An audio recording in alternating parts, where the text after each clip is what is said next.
ወንጌል ስለማን ነው የሚሰበክ ከሆነ ወንጌል ስለማን ነው? ስለ እግዚአብሔር ልጅ ስለ እግዚአብሔር ልጅ ብቻ ነው ወንጌል? የአብ የወልድ የመንፈስ ቅዱስ ስም ወንጌል ላይ አልተጠቀሰም እንዴ? አይ ወንጌል ስለ አብ ነው የሚል አሳየኝ ነው። እኔ ተጠቅሷል ስለ አብ የአብ ስም ተጠቅሷል አልተጠቀሰም አይደለም ጥያቄ። ይቅርታ እያወራ ያለሁት ከአሕዛብ ጋር ነው እንዴ? ላይክ ሙስሊሞች ለምሳሌ ኢየሱስ እኔ አምላክ ለኔ ስገዱ አለ ወይ ብለው ይጠይቃሉ። ልክ እንደዛ አይነት ጥያቄ እየጠየከኝ ነው። ወንጌል ስለማን ነው የሚሰበክ ከሆነ ወንጌል ስለማን ነው? ስለ እግዚአብሔር ልጅ ስለ እግዚአብሔር ልጅ ብቻ ነው ወንጌል?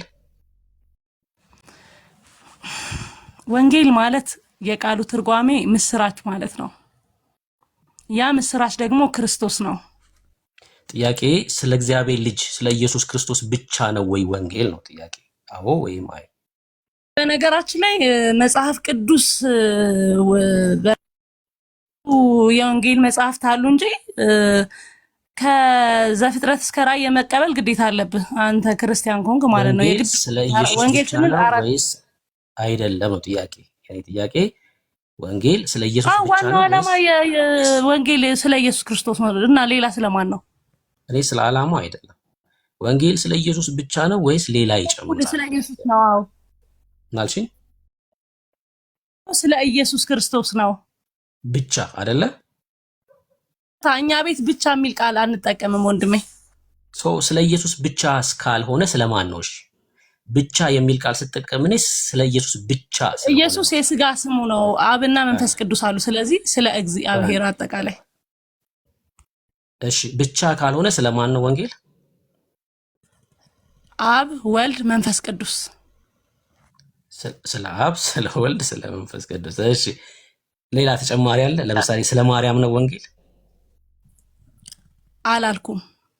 ጥያቄ ነው የጠየቁሽ እኮ እኮ አላልኩም። ነው መለስኩልህ። ማለት እንድሳሳት ፈልገህ ካልሆነ በስተቀር በቂ መልስ ሰጥቻለሁ። ስለ ማርያም አይደለም ወንጌል ማለት ነው። ስለ እግዚአብሔር ብቻ ነው እያልሽኝ ያለሽው። ስለ አብ ነው ወንጌል የሚል ከእግዚአብሔር ቃል ላይ ያሳየኝ እስኪ። እኔ ስለ አብ ነው አላልኩም። ስለ አብ፣ ስለ ወልድ፣ ስለ መንፈስ ቅዱስ ስላልሽ ስለ አብ ነው የሚል ከእግዚአብሔር ቃል ላይ ወንጌል አሳየኝ። እንዴ የአብ የወልድ የመንፈስ ቅዱስ ስም ወንጌል ላይ አልተጠቀሰም እንዴ? አይ ወንጌል ስለ አብ ነው የሚል አሳየኝ ነው። እኔ ተጠቅሷል ስለ አብ የአብ ስም ተጠቅሷል አልተጠቀሰም አይደለም ጥያቄ። እንዴ ይቅርታ እያወራ ያለሁት ከአሕዛብ ጋር ነው እንዴ? ላይክ ሙስሊሞች ለምሳሌ ኢየሱስ እኔ አምላክ ለኔ ስገዱ አለ ወይ ብለው ይጠይቃሉ። ልክ እንደዛ አይነት ጥያቄ እየጠየከኝ ነው። የምስራች ማለት እሺ ወንጌል ማለት የምስራች ማለት ነው አይደለ? ስለ ልጁ ስለ ክርስቶስ ስለ በቃ አልተመለሰልህም። አይ አይደለም ስለ ኢየሱስ ብቻ አይደለም ስለ አብም ስለ መንፈስ ቅዱስም ነው አልሽ አይደል ወንጌል? አዎ ምክንያቱም ለምሳሌ ዮሐንስ 1 ላይ ያሳየን ነው ከቃሉ ላይ ያሳየን። ዮሐንስ 1 ላይ ለምሳሌ ቃል ነበር፣ ቃልም በእግዚአብሔር ዘንድ ነበር፣ ቃልም እግዚአብሔር ነበር ይላል። ስለዚህ እግዚአብሔር ነው። ምክንያቱም ኢየሱስ ራሱ እግዚአብሔር ስለሆነ። አይ እኔ አልጠየቅኩሽም እሱ ይሄ ኢየሱስ እግዚአብሔር ነው ወይስ አይደለም አይደለም። ወንጌል ስለኛ አንተ ልጋውን ጥያቄ እኔ ልመልስልህ አልችልም ይመስለኛል። አትመልሽም አዎ ስለሌለ ነው ማለት ወንድሜ። እሺ ችግር የለውም። ወንጌል የኢትዮጵያ ኦርቶዶክስ ሰብካለች ብለሻል። እስኪ 2 ደቂቃ ወንጌል ስበኪና አንቺ።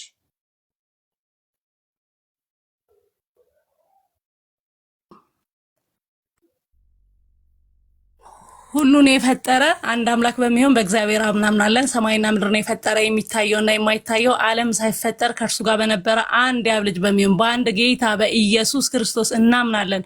ከብርሃን የተገኘ ብርሃን ከእውነተኛ አምላክ የተገኘ አምላክ የተወለደ እንጂ ያልተፈጠረ በባህሪው ከአብ ጋር የሚስተካከል ሁሉ በእርሱ የሆነ በሰማይም ካለው በምድርም ካለው ያለ እርሱ ምንም የሆነ የሌለ ስለኛ ስለ ሰዎች እኛን ለማዳን ከሰማይ የወረደ በመንፈስ ቅዱስ ክብር ከቅድስት ድንግል ማርያም ፍጹም ሰው የሆነ ደግሞም ስለኛ የተሰቀለ በጴንጤና በጲላጦስ ዘመን እርሱ መከራን የተቀበለ የሞተ የተቀበረ በሦስተኛው ቀን ከሙታን ተለይቶ የተነሳ በቅዱሳን መጻሕፍት እንደተጻፈው በክብር በምስጋና ወደ ሰማይ ያረገ በአባቱም ቀኝ የተቀመጠ ዳግመኛ በሕያዋንና በሙታን ላይ ለመፍረድ በምስጋና ይመጣል። ለመንግስቱም ፍጻሜ የለውም። በመንፈስ ቅዱስ እናምናለን። እርሱ ጌታ ሕይወትን የሚሰጥ ከአብ የሰረጸ ከአብ ከወልድ ጋር በአንድነት እንሰግድለታለን፣ እናመሰግነዋለን። እርሱ በነቢያት አድሮ የተናገረው ከሁሉ በላይ በምትሆን ሐዋርያት በሠራው በአንዲት ክብርት ቤተክርስቲያን እናምናለን። ኃጢአት በሚሰረይባት በአንዲት ጥምቀት እናምናለን። የሙታን መነሳት ተስፋ እናደርጋለን። የሚመጣው ይሁን ለዘላለሙ አሜን። ይኸው ጨረስኩ። በ3:25 የነበረውን የእምነት መግለጫ የሸመደደችውን ያለችው እስኪ አሁን እስካሁን የተናገርሽውን ከእግዚአብሔር ቃል ላይ በጥቅስ እያሳየሽን ወንጌል ማለት ከእግዚአብሔር ቃል የተሸመደደ አይደለም። ወንጌል ከእግዚአብሔር ቃል ላይ የተጠቀሰ ጥሩ እኮ ነው። አሁን የእምነት ነው። ሁሉን የፈጠረ ማለት አንዴ አስጨርሽኝና ትመለሻለሽ። አሁን የእምነት መግለጫ ነው። እሺ 3:25 ላይ የነበረ የእምነት መግለጫ ነው። ጥሩ ነው እኮ በቃ አሁን ሸምደዳ መያዟ ምናምን ጥሩ ፕሮግራም አይደል? ጭንቅላታችን በቃ ፕሮግራም ሆኗል ይሄ ነገር አይምሮዋ ላይ በቃ እንትን አለች። ከእግዚአብሔር ቃል ላይ እየጠቀሽ አሁን ስለ ወንጌል ያልኩሽ ስለ ኢየሱስ ክርስቶስ የዘላለም ሕይወት ስበኪ። ከእግዚአብሔር ቃል ላይ እየጠቀሽ የማይሆነውን ነገር ትሰብካለች እኮ ኢትዮጵያ ኦርቶዶክስ ወንጌል ምሰብ ከሆነ ነገር አለባቸው። ኦኬ እሺ፣ አውሪው ከብርኬ ጋር ቀጥሽ መራው ጀምረሽ ነው ያለኝ። ከመጀመሪያው ነው ከእግዚአብሔር ቃል ላይ ወንጌል። አሁን ለዚህ አንዴ ቆይ፣ የመጀመሪያ ጥያቄ እኛ ፕሮቴስታንቶች ድነዋል ብለሽ ታምኛለሽ ወይስ አታምኝ? ያው መናፍቅ ናችሁ ማለት ከፍላችሁ ነው ያመናችሁት። ሙሉ ለሙሉ አላመናችሁ። ድነናል ወይስ አልዳንም? እሱን እግዚአብሔር አምላክ ይፍረድ። እኔ ፈራጅ አይደለሁም።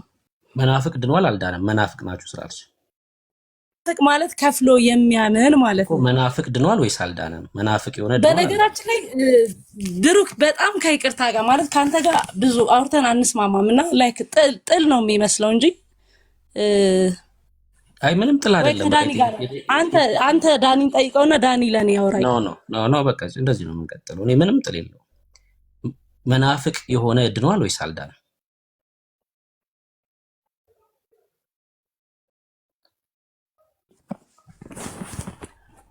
መናፍቅ ማለት ከፍሎ የሚያምን ማለት ነው። አንድም ደግሞ መና ማለት ባዶ ነውና ሶሪዬ የጠየቀሽ እኮ ትርጉሙን አይደለም ድኗል አልዳንም ነው። በቃ እንደው እንድትግባቡ ከተፈለገ አይሽ ብዙ ጊዜ ማንግባባው ከብሩክ ጋር ከዚህ በፊት ለምን እንደማትግባቢው በጣም መልካም የተወደደ ወንድም ነው። እውነቱን ስነግርሽ ማለት ነው። ኦኬ የግድ አውሪው እያልኩሽ አይደለም። ልብ በይ። ለጠይቀሽ ጥያቄ መናፍቅ ማለት የቃሉ ትርጉም ምንድን ነው? እንዴት ነው የሚተረጎመው? የቋንቋው ሊቃውንት ምን ብለው ተረጎሙት? አይደለም ጥያቄው አለ። በቃ እንደሱ ነው። ድነዋል አልዳንም ያሉሽ አልዳንም። በቃ እንደሱ አሁን ቀጥሉ። ደግሞ ትጠይቅ ለጠይቀሽ ጥያቄ መልስ መልሽለት፣ ለጠየቀች ጥያቄ መልስ መልስላት። ቀጥሉ። አልዳናችሁም ብላለች።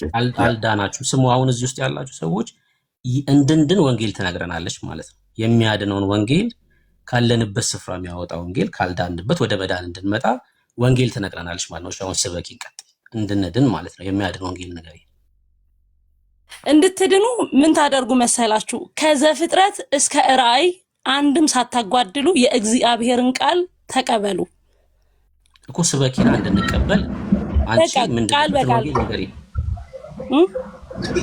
ምንድነበትን ወንጌል አንቺ ንገሪ። አንቺ ስበኪ ነው።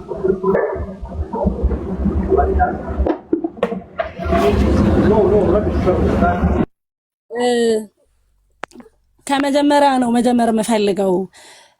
እንግዲህ ዘፍጥረት ላይ ስንሄድ እግዚአብሔር አምላክ ሰውን በአምሳሉ በአርአያው ፈጥሯል። ዘፍጥረት በምዕራፍ በቁጥር ነው የምትፈልገው ወይስ ማለት እያሳጠርኩ እንዳወራ ነው የምትፈልገው? ረዘም ማለሽ በቃ ጥቅስ እየጠቀሽ ነው ስበኪ። ምንድነበት? እሺ ዘፍጥረት 1:26 ላይ እግዚአብሔር አምላክ ሰውን በአርአያና በአምሳላችን እንፍጠር ብሎ ፈጠረ። ከዛም በኤደን ገነት አኖረው። ከዛ አትብላ የተባለውን ያንን ትእዛዝ አፈረሰ ባጭሩ። ከዛ እዛ ጋር ብቻ እንድትይዙልኝ የምፈልገው ዘፍጥረት 3 ላይ የሰው አለመታዘዝ እግዚአብሔር አምላክ አዳም የታዘዘውን ትእዛዝ እንዳፈረሰ ሰው አዳም እዛ ጋር ያጠፋው ጥፋት እግዚአብሔር ማለት አብ ወልድ መንፈስ ቅዱስ ነው። ስለዚህ እዛ ጋር አብ ወልድ መንፈስ ቅዱስን አዳምና ሔዋን በድለዋል። ሰው ከገነት ተባረው። ከዛ ዮሐንስ 1 ላይ ትመጣላችሁ። ዮሐንስ 1 ላይ ምን ይላል መሰላችሁ? ቃል ነበር፣ ቃልም በእግዚአብሔር ዘንድ ነበር፣ ቃልም እግዚአብሔር ነበር ያለይልና ዮሐንስ 1:14 ላይ ያ ቃል ጸጋና እውነት ተሞልቶ በእኛ አደረ ይላል። ያ ቃል ጸጋና እውነት ተሞልቶ በእኛ አደረ። ይሄ ማለት ከዛ ያው ከድንግል ማርያም ተወለደ ማለት እዚህ ጋር ይሄንን ቃል እዚህ ጋር ያመጣሁት ፕሮቴስታንት ወንድሞች እህቶቻችን ኢየሱስ ክርስቶስን አማላጅ ስለምትሉ ኢየሱስ ክርስቶስ ደግሞ አማላጅ ሳይሆን ራሱ እግዚአብሔርና ወይ ደግሞ እግዚአብሔር ወልድ ስለሆነ ራሱ መስዋዕት አቅራቢ፣ ራሱ መስዋዕት ተቀባይ፣ ራሱ መስዋዕት ለመሆኑ ማረጋገጫ ነው። ከዛ ስለ ልደቱ ደግሞ ሉቃስ 1 ላይ እንሄዳለን። በመንፈስ ቅዱስ እንደተወለደ አይ ቲንክ ይሄን ታውቃላችሁ ብዬ ስለማስብ ነው። ከዛ በዚህ በምድር ላይ ከኃጢአት በስተቀር ልክ እንደኛ እንደ ሰዎች ሆኖ በጥቂቱ አደገ። ከዛ ስለኛ ዋጋ ከፈለ፣ ሞተ፣ ተሰቀለ። ከዛ በነገራችን ላይ በጣም ነርቨስ ሆኜ ነው እያወራሁ ያለሁት ይሄንን ቃል ምክንያቱም ብቻ እዚህ ጋር እንድትይዙልኝ የምፈልገው ኢየሱስ ክርስቶስ አማላጅ ሳይሆን ራሱ ጌታ ራሱ ኢቭን አማላጅ ነው ብላችሁ ካላችሁኝ መጨረሻ ላይ ዕብራውያን ላይ ሄደን ከብሩክ ጋር ማውራት ስለምፈልግ ነው። ስለዚህ እጅግ በጣም ብዙ ቃላት የተናገረው አለ ማለት በትምህርቱ ለምሳሌ በእኔ የሚያምን የዘላለም ሕይወት አለው፣ ያመነ የተጠመቀ ይድናል፣ ከውሃና ከመንፈስ ካልተወለደ እግዚአብሔር መንግስት አይወርስም። ከዛ እግዚአብሔር አምላክ ደግሞ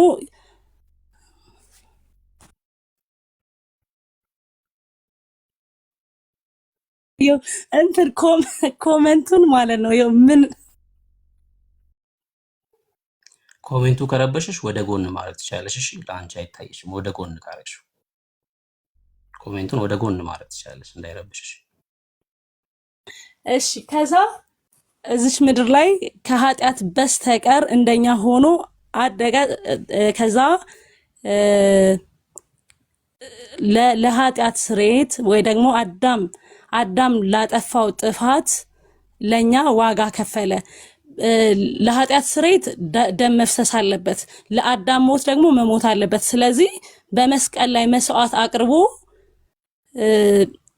በደሙ ደግሞ ኃጢአታችንን አጥቦ አንጽቶ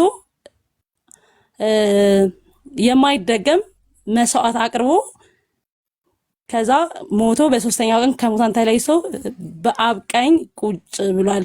እኛ የዳነው በክርስቶስ ደም ነው። የእግዚአብሔር አብ ልጅ ደም ደግሞ ከኃጢአት ሁሉ ያነጻል። ያ ደም የዛሬ 2000 ዓመት የፈሰሰው ደም እስከ ዳግም ምጽአት ድረስ ትኩስ ነው። የሰው ልጆችን ኃጢአት ሁሉ ሲያነጻ ይኖራል። ስለዚህ የእግዚአብሔር አብ ልጅ ደም ከኃጢአት ሁሉ ያነጻል። አሁን ግን በግርማው ቀኝ ቁጭ ብሏል። ባጭሩ ማለት ይሄን ነው ልል የምችለው። እኛ ምን እናድርግ ታዲያ? አሁን እሺ እንድንድን ምን እናድርግ? እናንተ ኢየሱስ አማላጅ ነው ትላላችሁ። ኢየሱስ ግን አማላጅ አይደለም። እኛ የምንለውን ሳይሆን ምን እናድርግ ንገሪን። እሱ የኛ አንተውና እናንተ አጠቃላይ ከዘፍጥረት እስከ ራእይ ያለውን የመጽሐፍ ቅዱስ ቃል አሜን ብላችሁ ተቀበሉ እኮ። አሜን ብለንማ እንቀበላለን። እሺ ከዛ ምን እናድርግ? እንድንድን ተቀበሉ እኮ እንቀበላለን አልኩሽ እኮ። እሺ ምን እናድርግ? እንድንድን ምን እናድርግ? ብትድኑ የእግዚአብሔርን ቃል ተቀበሉ እኮ። እንቀበላለን አልኩሽ እኮ። ከዘፍጥረት እስከ ራእይ ድረስ እንቀበላለን። እሺ ምን እናድርግ? እኔ ኢየሱስን ብቻ አልልህም፣ ምክንያቱም ማዳን እግዚአብሔር ነው። እንደነገርኩ ቅድም ከዘፍጥረት የተነሳሁት እሺ ለዚህ ላንደሽ ስለኛ ቤዛችን ስለኛ ምትካችን የሆነው ኢየሱስ ክርስቶስ ቢሆንም ግን ያለ አብ ፍቃድ አይደለም እኛን መጥቶ ያዳነን እኮ። እሺ እንደዚህ ልናድርግ። እሺ አንቺ ከዘፍጥረት እስከ ራእይ ትቀበያለሽ? በላለሁ። እሺ አንቺ ድነሻል ተቀበለሽ? ከዘፍጥረት እስከ ራእይ አለው። ጻድቅ ነሽ?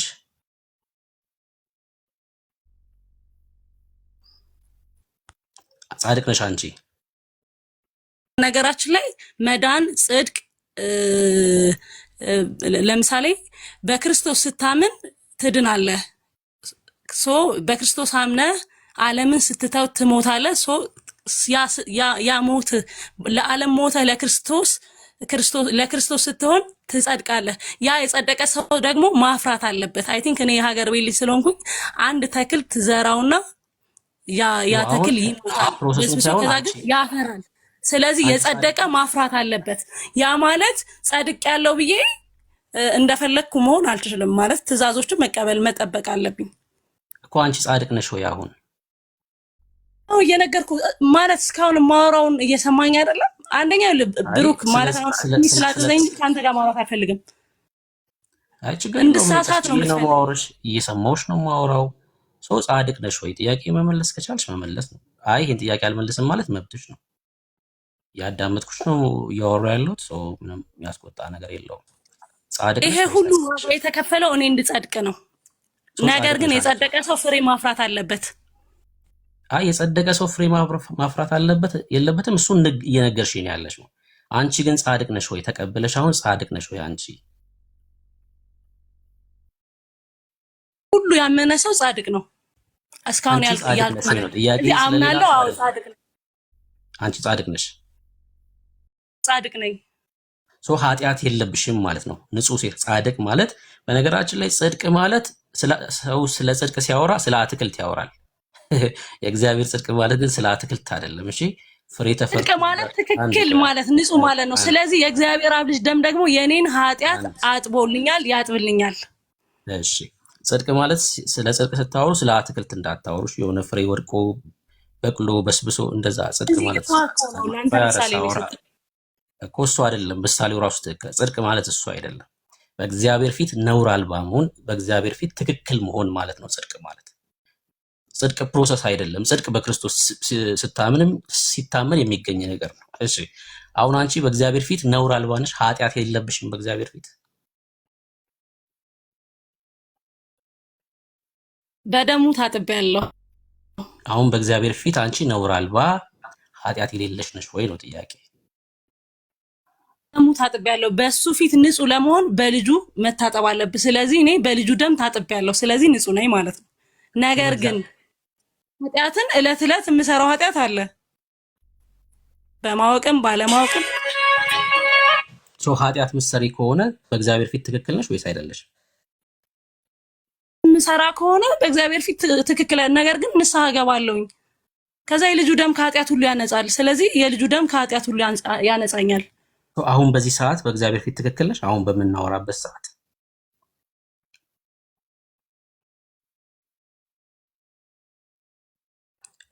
ሴቶች አላችሁ፣ ጴንጤ ሴቶች አላችሁ፣ ቁጥር ጻፉልኝ። እሺ እንድመጻደቅ ምናምን ከሆነ የምትፈልገው ማለት ነው በክርስቶስ ደም ንጹህ ሆኛለሁ። ነገር ግን አሁን ማለት ላይክ ራሴን ልክ እንዴት ነው እንዳመጻደቅ ምናምን ከሆነ የፈለከው እኔ ክርስቲያን ነኝ። ምን እያልሽ ነው? አልመጻደቅም ስትይ ምን እያልሽ ነው? ለምሳሌ ቅዱስ ጳውሎስ ራሱ እኔ ከኃጢአተኞች ዋነኛ እኔ ነኝ ብሏልና እኔ ኃጢአተኛ ነኝ፣ ነገር ግን የልጁ ደም ከኃጢአት ሁሉ ስለሚያነጻ በክርስቶስ ንጹህ ሆኛለሁ። አሁን ማለት አንተ የሆነ እንድል የፈለከው አዎ በጣም ኃጢአተኛ ነኝ በቃ የወደኩ ነኝ አይነት። ይሄን ጥያቄ እኮ ብሩክ መጠየቅ ያለበት ሰይጣን ብቻ ነው። ምክንያቱም እዚህ ጋር እያወራን ያለ ነው በቃ ስለ ደሙ እኮ እያወራሁ ነው። በቃ የልጁ ደም ከኃጢአት ሁሉ ያነጻል። ስለዚህ እየመለስኩልህ ነው። የዘላለም ሕይወት አለሽ ማለት ነው አይደል? ጥሩዬ ነው እንዴ? እና የሁሉ ዋጋ የተከፈለልኝ ሲኦል ለመግባት ነው እንዴ? መልካም። ጌታ ክርስቶስ ኢየሱስ በመጨረሻ ሰዓት ሲመጣ አንቺን በግራ አያቆምሽም ማለት ነው። እንደዚህ ያላረግሽም ብሎ በግራ አያቆምሽም። ምክንያቱም የዘላለም ሕይወት እንዳለሽ እንደምታውቂ ስለነገርሽኝ ጌታ አንቺ ላይ አይፈርድም ማለት ነው ሲመጣ። እውነት ነው፣ ግን መስራት ግን የሚጠበቅብኝ ነገር አለ። እኔ አንቺ መስራት ይጠበቅብሻል አይጠበቅብሽም አይደለም ጥያቄ። ጌታ ሲመጣ አንቺ ላይ ይፈርድብሻል ወይስ አይፈርድም? የዘላለም ሕይወት እንዳለው የሚያውቅ ሰው አይፈረድበትም ማለት ነው። ጌታ ሲመጣ አንቺ ላይ አይፈርድብሽም ማለት ነው አይደል? ዓለም እኮ እንዳይፈርድ ነው ልጁን የላከው። አይፈረድብሽም በአንቺ። ሁሉ ዋጋ የተከፈለልኝ እንዲፈረድብኝ ሳይሆን በቀኙ እንድቆም ነው። በቀኙ እንድቆም ታውቃለች። ጥሩዬ ናይስ። በቃ ጨርሻለሁ። ጥሩዬ ታውቃለች፣ በቀኙ ነው የምትቆመው። ጌታ ሲመጣ ይሄን አላረግሽም ብሎ አይጠይቃትም ማለት ነው። በቀኙ እንደምትቆም ስለምታውቅ። ሴቶች አላችሁ እዚህ ውስጥ ጴንጤ የሆናችሁ ሴቶች አንድ ቁጥር ገብቶ መናገር የሚችል ምቹ ቦታ ያለ ሰው ማለት ነው።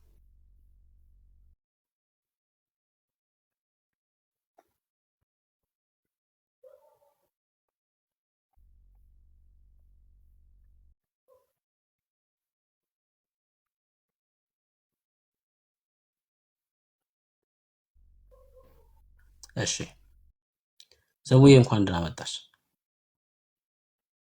ሰላም ወንድሞች፣ ጸጋና ሰላም ይብዛላችሁ። እንዴት ናችሁ? ጌታ ይባረክ። ሁሉ ሰላም፣ እግዚአብሔር ክርስቲያን ነሽ? ይመስገን። ኦፍ ኮርስ ወንጌል ስለማን ነው? ስለ ጌታችን ስለ ኢየሱስ ክርስቶስ እርሱ የዘላለም አምላክ የእግዚአብሔርም ልጅ የሰውም ልጅ የሆነው የናዝሬቱ ኢየሱስ ክርስቶስ ነው ወንጌል። እሺ፣ እስኪ በዚህ በክርስትና ውስጥ ወንጌል መቼም ሲነገር ሰምተሻል። ወንጌልም ደግሞ አዎ ተሰብኮሽ ነው ክርስቲያኖች እና እስኪ የሰማሽውን ወንጌል እስኪ ንገሪ።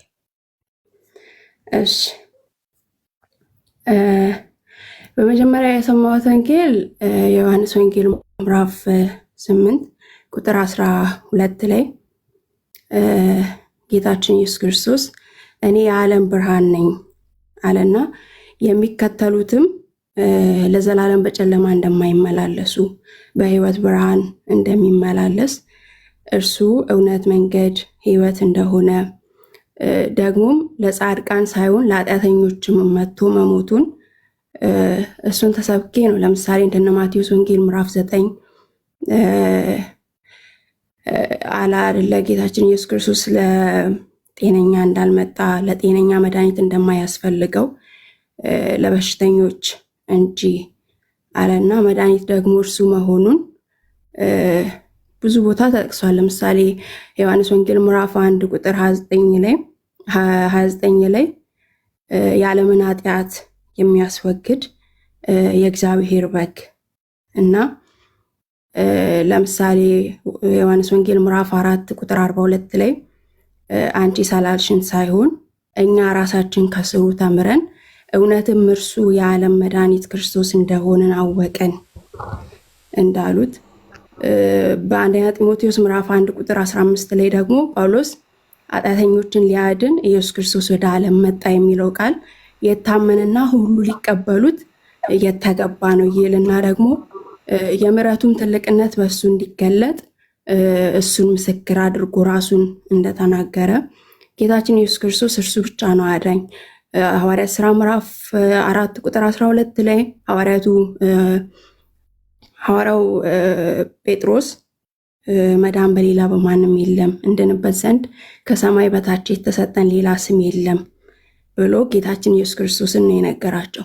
እንዲሁም ደግሞ ምዕራፍ 2 ቁጥር 21 ላይ የጌታንም ስም የሚጠራ ሁሉ ይድናል። ማዳን የተገባው ማዳን የተቻለው ጌታችን ኢየሱስ ክርስቶስ ብቻ ነው። አንደኛ ዮሐንስ መልእክት ምዕራፍ 4 ከቁጥር 9 እስከ 19 ባለው ላይ ራሱ እግዚአብሔር የማዳንን ፕሮግራም በልጁ በኢየሱስ ክርስቶስ እንዳደረገ ነው።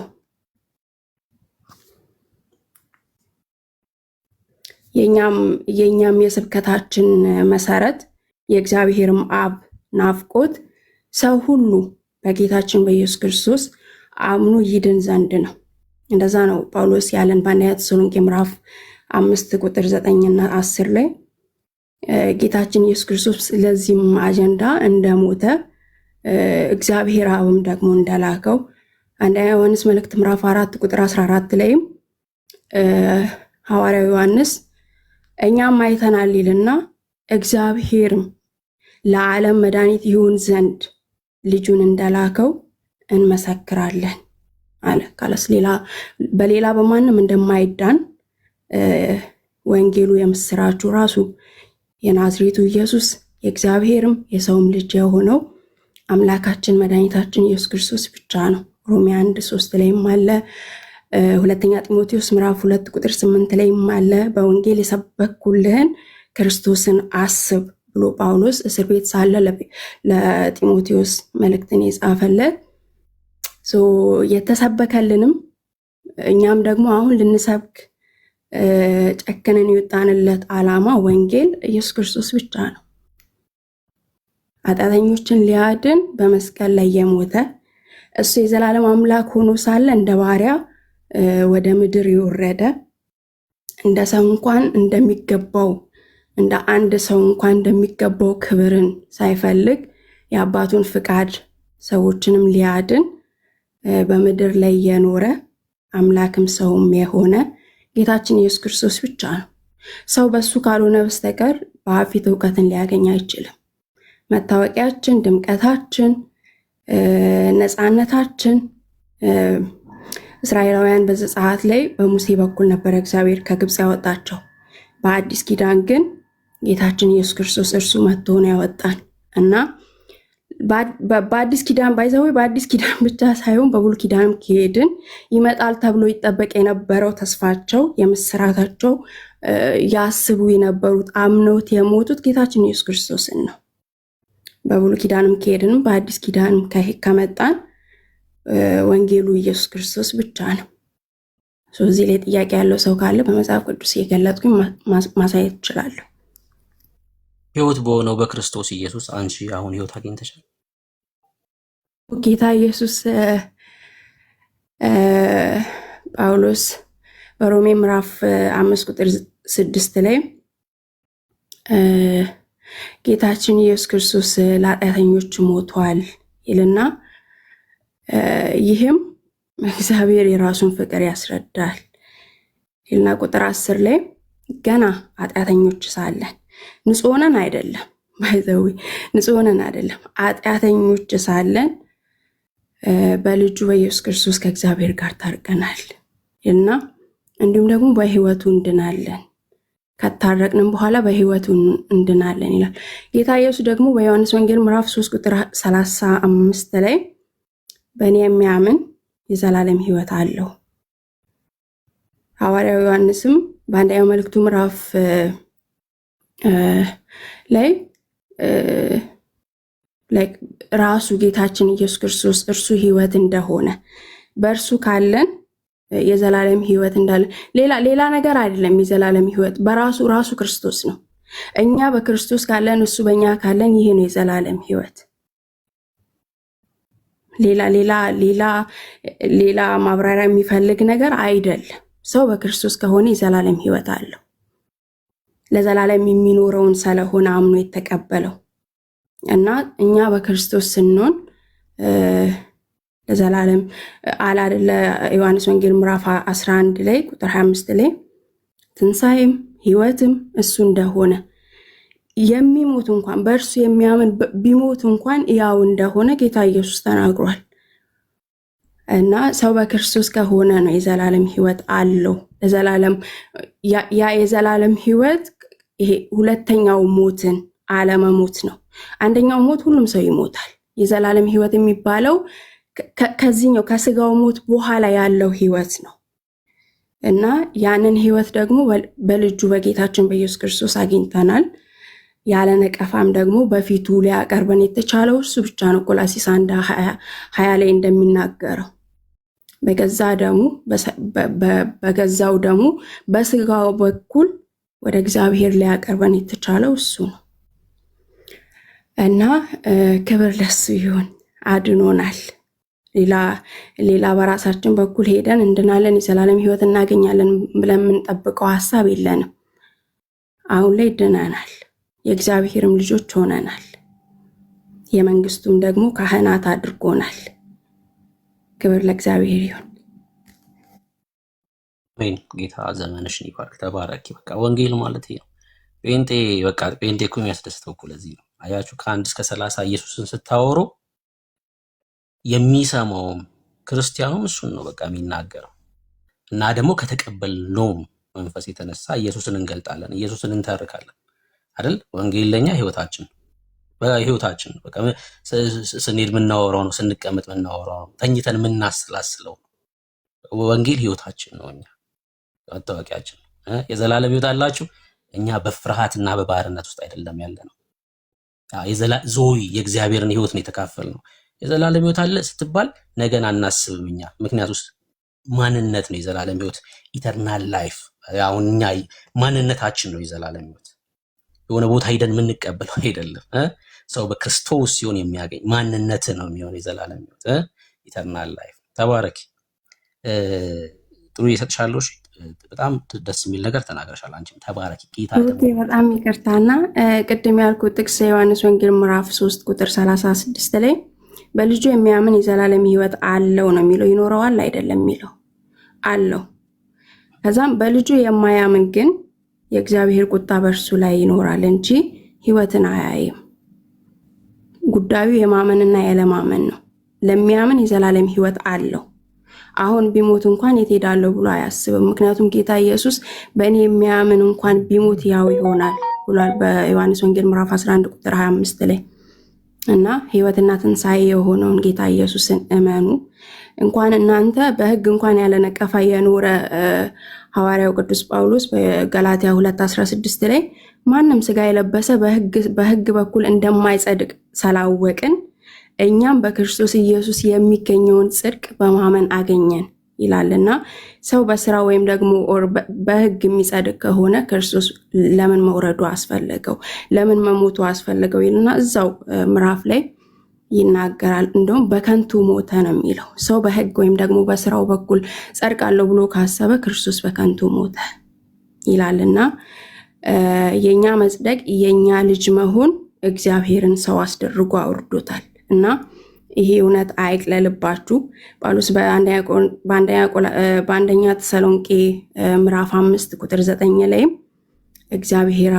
የእግዚአብሔር አብ ናፍቆት ይሄ እንደሆነ ፍላጎትም ይሄ እንደሆነ በዛ ምክንያት ደግሞ በልጁ በኢየሱስ ክርስቶስ ሰው የዘላለምን ሕይወት እንዲወርስ እንደላከው እንደወደደና እንደፈቀደ ጌታ ኢየሱስም ደግሞ የአብን ፍላጎት እንደፈጸመ ለኃጢአተኞች እንደሞተ እዛው ቁጥር ላይ ይናገራልና አይቅለልባችሁ። ነገን አናቅም፣ ዛሬ እንዴት ሆነ እንደምናድር አናውቅም እና ጌታ ኢየሱስ የዘላለም ዋስትናችን ነው። በቃ ዋስትናችን በአብ ፊት የምንታወቅበት የዘላለምን ሕይወት የምንለብስበት የምንኖርበት የምንደምቅበት ለአብ አብ ሲያየን ፈገግ እንዲለን የሚያደርገን እሱ ነውና ለዘላለም የሚኖር እሱ ነውና ሸምበቆ አይደለም። በእርሱ ታመኑ። ጌታ ኢየሱስ አለ በልጁ በኢየሱስ ክርስቶስ የሚያምን በራሱ በኢየሱስ ክርስቶስ የሚያምን የዘላለም ሕይወት አለው ነው ያለው። ገና 1 ወር 2 ወር 3 ወር ቀጠሮ ይዤ ምናምን እንደዛ አሁን ላይ ይኖረዋል አለው ነው ያለው። በማያምን ግን የእግዚአብሔር ቁጣ በእርሱ ላይ ይሆናል። በዮሐንስ ወንጌል ምዕራፍ 6 ላይም ያ ፍቃድ ልጁን ኢየሱስ ክርስቶስን እርሱን አምኑ እሱን አውቆ የሰውን እምነት ያ ነው ያ ፍቃድ በልጁ በኢየሱስ ክርስቶስ እንድናምን ነው እና ጌታ ኢየሱስ ስለራሱ ሲናገር ይህንን ነው ያለው። እርሱ የዘላለም ሕይወት ነው፣ እውነት፣ መንገድ፣ ሕይወት ነው፣ ሌላ የለም እና እባካችሁ ይህንን ወንጌል ስሙ፣ ተቀበሉ፣ እመኑ። እሱ ክርስቶስ ማን እንደሆነ በማወቅና በማመን ብቻ የዘላለም ሕይወት ይገኛል። ተባረኩ። ብርክዬ ስለሰጣችሁኝ እድል አመሰግናለሁ። ጸጋ ይብዛላችሁ። ጥሩዬ ግን ጥያቄ ካለሽ መጠየቅ ትችላለሽ። ተባረኪ ዘሙዬ። አለ ሕይወት ያሰማልን። ዋው በጣም ደስ የሚል አገላለጽ ነው የገለጽሽው እና እግዚአብሔር አምላክ ዋጋሽን ይክፈል። በጣም ደስ ይላል። እንደው ግን እንድትመልሽልኝ የምፈልገው ኢየሱስ ክርስቶስ የእግዚአብሔር አብ ልጅ ነው አይደል? አዎ ልጅ ነው። ምን ማለት ነው? ይሄን ማለት አስረጅኝ። የእግዚአብሔር አብ ልጅ ነው ማለት በማንነት አብ ያልሆነ በራሱ ማንነት ያለው ወልድ፣ በምንነት ግን ከአብ እኩል የሆነ አምላክ። ልክ የዮሐንስ ወንጌል ምዕራፍ 10 ቁጥር 30 ላይ እንዳለ እኔና አብ አንድ ነን ሲል ከአብ እኩል የመለኮት ምንነት የመለኮት ባህሪ እንዳለው የሚያሳይ ነው። በማንነት ግን ወልድ ነው፣ ልጅ ነው ማለት ነው። ግን እኩል ነው። አዎ በምንነት እኩል ነው። አብ ወልድ መንፈስ ቅዱስ አንድ አምላክ፣ እኛ በስላሴ የምናምን ነን።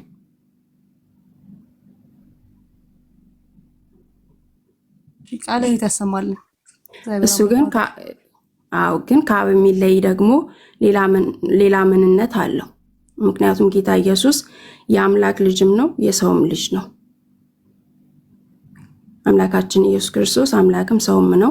አንድ ማንነት ሁለት ምንነት አለው። ይህ ነው ከአብ የሚለየው። በሰውነቱ ብቻ ነው ከአብ የሚለየው።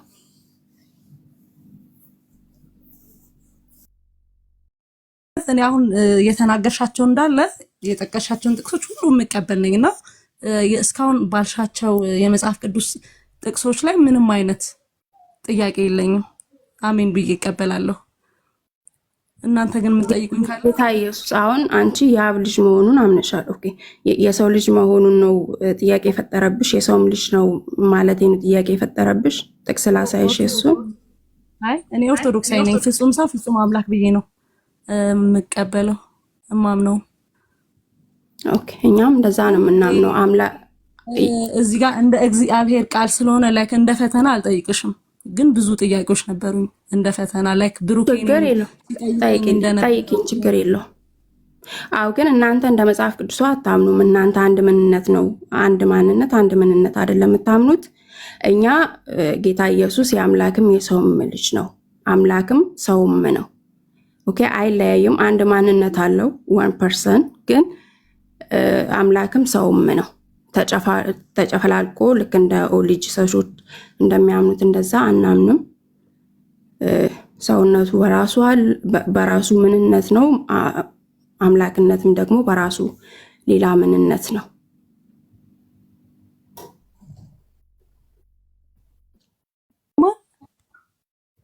አዎ ትሰሚያለሽ።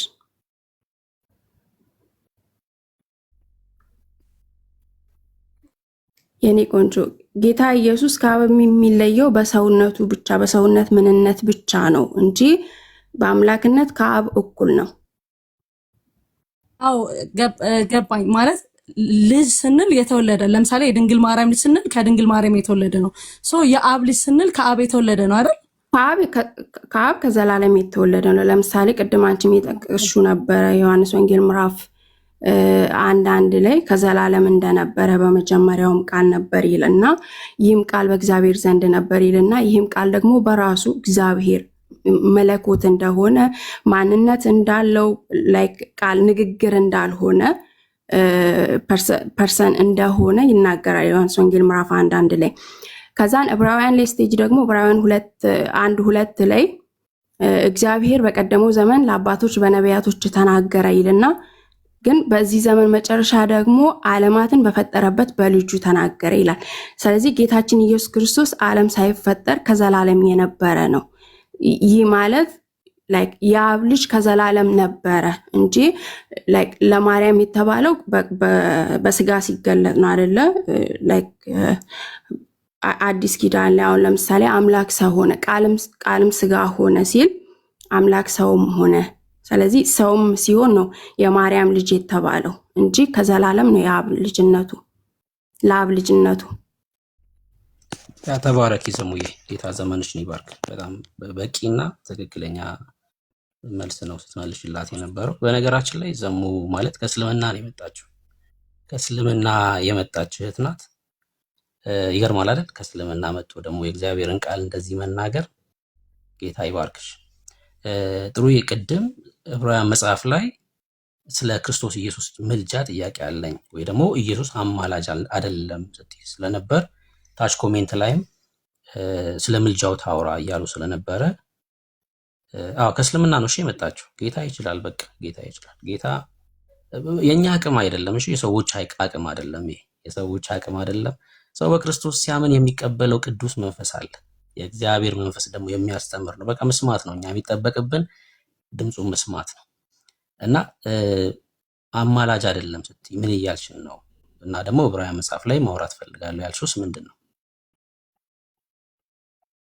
ኦኬ ካላስቸገርኩ ግን አሁን የእግዚአብሔር አብ ልጅነት ላይ የሆነ አንተ የተሻለ ማብራሪያ አለ ማወቅ ስለፈለኩ ወይ ኤርሚን ምን መለሰችልሽ እኮ በቃ ኢየሱስ የእግዚአብሔር አብ ልጅ ነው አለችሽ አይደል? የእግዚአብሔር አብ ልጅነቱ ደግሞ ዘመን የማይቆጠርለት ነው። የሆነ ጊዜ ላይ አይደለም ልጅ የሆነው። ልጅነቱ ከጥንት ነው ማለት ነው። ጊዜ አይቆጠርለትም። ከዛ ደግሞ ያ ማለት የእግዚአብሔር ጊዜ ሲደርስ ደግሞ ወይ ደግሞ የዘመኑ ፍጻሜ በደረሰ ጊዜ ደግሞ ጌታ ከሴት ደግሞ ተወለደ ማለት ነው። ገላትያ 4:4 ላይ እንደሚናገረው የዘመኑ ፍጻሜ በደረሰ ጊዜ እግዚአብሔር ከሴት የተወለደውን ልጁን ላከ ይላል ማለት ነው። እና የአብ ልጅ የነበረው በዚህ ጊዜ ነው ተብሎ አይነገርም። በቃ ቅድመ ዓለም ነው ማለት ነው።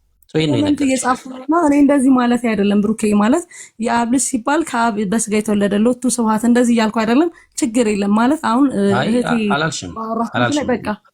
በቃ እሺ፣ ወደ እንትን ችግር የለም። ይሄን ሌላ ጊዜ ያወራለኝ ወይ ደግሞ ከኤርሚ ጋር ችግር የለም። እሺ እግዚአብሔር አምላክ ዋጋሽ በጣም ደስ ይላል። እውነት ለመናገር ደግሞ ከእስልምና መተሽ ደግሞ እንደዚህ በመስማቴ የእውነት እጅግ በጣም ደስ ብሎኛል። እሺ እህቴ፣ እሺ ምልጃው ላይ ቀጥይ። ምን ነበር ያልሽው?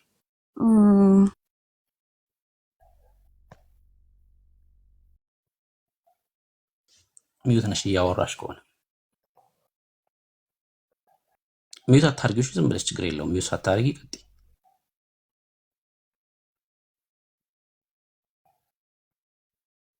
አንድ ላይ ከመሄዳችን በፊት ሮሜ ላይ ያው ዕብራውያን ከዛ ሮሜና የዮሐንስ ላይ ነው። የዮሐንስ መልእክት ግን ከሮሜ እንጀምር ደስ ካለሽ።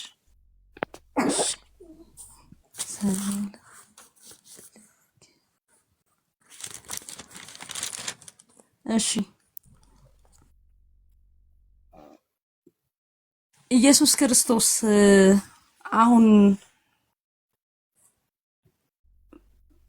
በሰማይ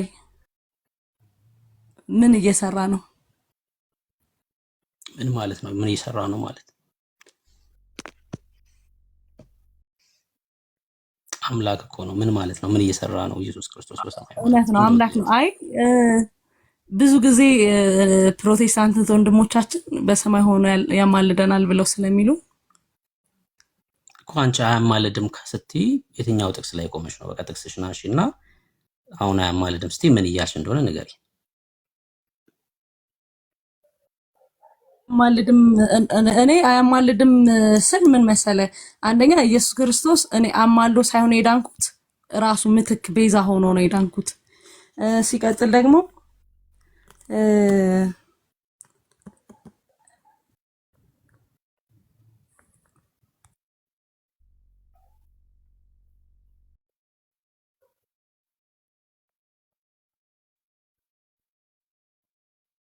ሚዩት አታርጊው። እሺ ጥሩ፣ የሚዩት አታርጊ ማውራት ትችላለሽ። የፈላከልኝ ነው። ይቅርታ ወንድሜ አንዴ። እሺ ብሩክ፣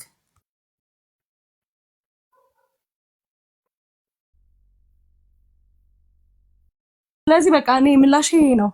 እኔ ጌታ መድኃኒቴ ኢየሱስ ክርስቶስ ያዳነኝ ቤዛ ሆኖ ሞቴን ሞቶልኝ ከዛ በደሙ አንጽቶኝ ነውና ያ የከፈለልኝ ዋጋ። በነገራችን ላይ በሰማይ ሆኖ ያማልዳል ካልን ለምን መወለዱ አስፈለገ? ለምን? እሺ አሁን አማላጅ አይደለም ስትይ የትኛውን ጥቅስ አንስተሽ በየትኛው ጥቅስ መሰረት ነው ጥያቄ? ወይ ደግሞ አንቺ ጥቅስ ከሌለሽ እኔ አማላጅ ስለመሆኑ ጥቅስ ልስጥሽ?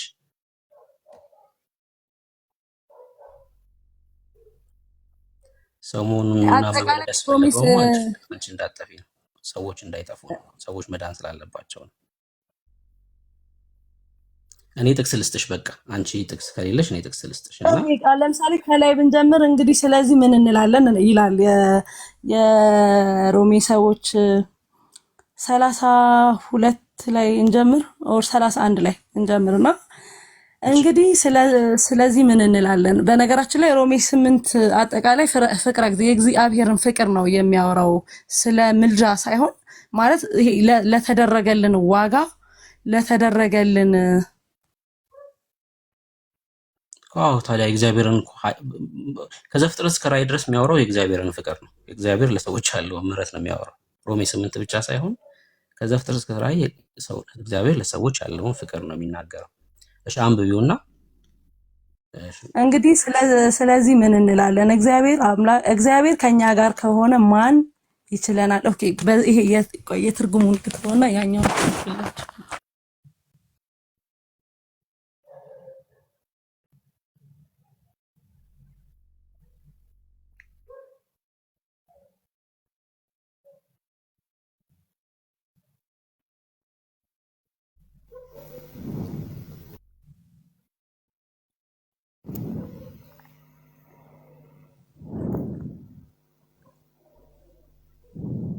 እኔ ላንብብልሽ ወይም ይሄኛው ነው ማለት ይሄ የሁለት ሺህ እናንተ ስለማትሉ ብዬ ነው። እሺ በስላሴ ስም እንግዲህ ስለዚህ ነገር ምን እንላለን? እግዚአብሔር ከኛ ጋር ከሆነ ማን ይቃወመናል? ለገዛ ልጁ ያራራለት፣ ነገር ግን ስለ ሁላችን አሳልፎ የሰጠ ያውም ከእርሱ ጋር ደግሞ ሁሉን ነገር እንዲያው እንዴት አይሰጠንም? ጥያቄ ምልክት ነው። እና ይሄ አንድ ባንድ እንድናያቸው ነው የምፈልገው። እግዚአብሔር የመረጣቸውን ማን ይከሳቸዋል? የሚያጸድቅስ እግዚአብሔር ነው፣ የሚኮንንስ ማን ነው? የሞተው ይልቁን ከሙታን የተነሳው በእግዚአብሔር ቀኝ ያለው ደግሞ ስለኛ የሚማልደው ክርስቶስ ኢየሱስ ነው። ከክርስቶስ ፍቅር ማን ይለየናል? መከራ ወይስ ጭንቀት ወይስ ስደት ወይስ ራብ ወይስ ራቁትነት ወይስ ፍርሃት ወይስ ሰይፍ ነው? ስለ አንተ ቀኑን ሁሉ እንገደላለን፣ እንደሚታረዱ በጎች ተቆጠርን ተብሎ እንደተጻፈ ይልና ይሄ የቅዱስ የመዝሙረኛው ዳዊት ትንቢት ይፈጸም ዘንድ እንደሆነ ይናገራል። አሁን እዚህ ጋር እየተናገረ ያለው ኢየሱስ ክርስቶስ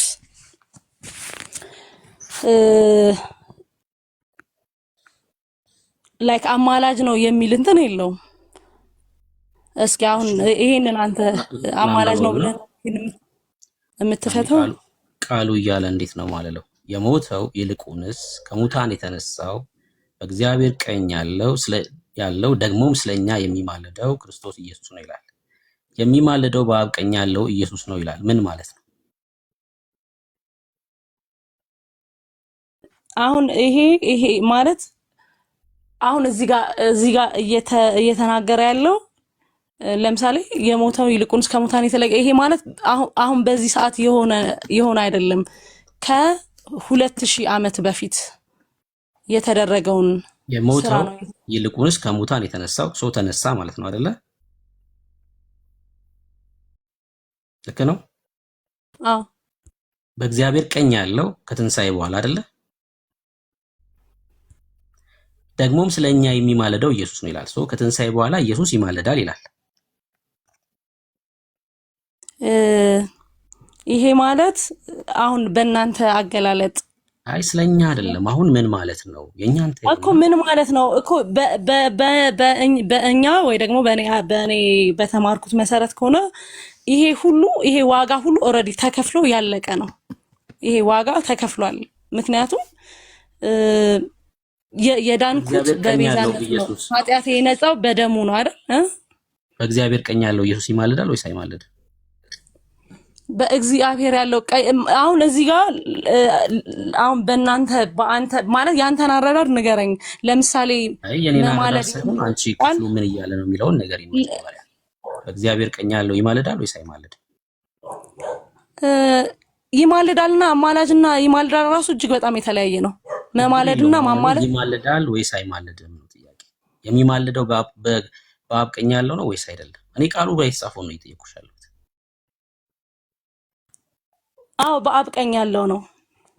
ኢየሱስ ይማልዳል ማለት ነው በአብ ቀኝ ሆኖ።